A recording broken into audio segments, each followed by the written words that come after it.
పవన్ కళ్యాణ్కి అనుకోని ఇబ్బంది, తన కుటుంబంలో ఒక ఇబ్బందికరమైనటువంటి వాతావరణం చోటు చేసుకుంది. సింగపూర్లో పవన్ కళ్యాణ్ భార్య ఉంటారు.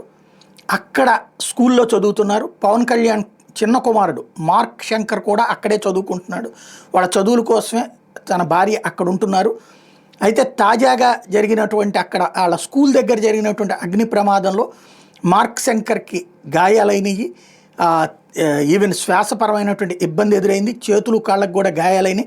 దీంతో తక్షణం అక్కడ ఆసుపత్రిలో చేర్పించారు. ప్రస్తుతం మన్యం పర్యటనలో ఉన్నారు పవన్ కళ్యాణ్.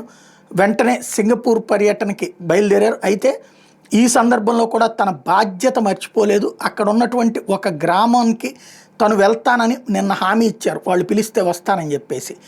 అయితే ఈ ప్రమాదం తన సొంత కుమారుడికి ప్రమాదం జరిగిందని తెలిస్తే అక్కడికి బయలుదేరడానికి రెడీ అవుతూ విశాఖ టూర్ని అయితే క్యాన్సిల్ చేసుకున్నారు. కానీ ఆ గిరిజనులకి నేను ఇచ్చిన మాట నిలబెట్టుకోవాలి అంటూ ఆ ఊరికి వెళ్ళి అక్కడ తర్వాతన బయలుదేరారు సింగపూర్కి. విశాఖపట్నం ఎయిర్పోర్ట్కి చేరుకుని అక్కడి నుంచి మార్క్ శంకర్ చదువుకుంటున్న స్కూల్లో జరిగినటువంటి అగ్ని ప్రమాదం కారణంగా ఊపిరితిత్తుల్లో కూడా పొగ వెళ్లడంతో ఇబ్బంది పడ్డాడు అన్నటువంటి విషయం తెలియడంతో వెంటనే సింగపూర్కి ప్రయాణం అయ్యారు.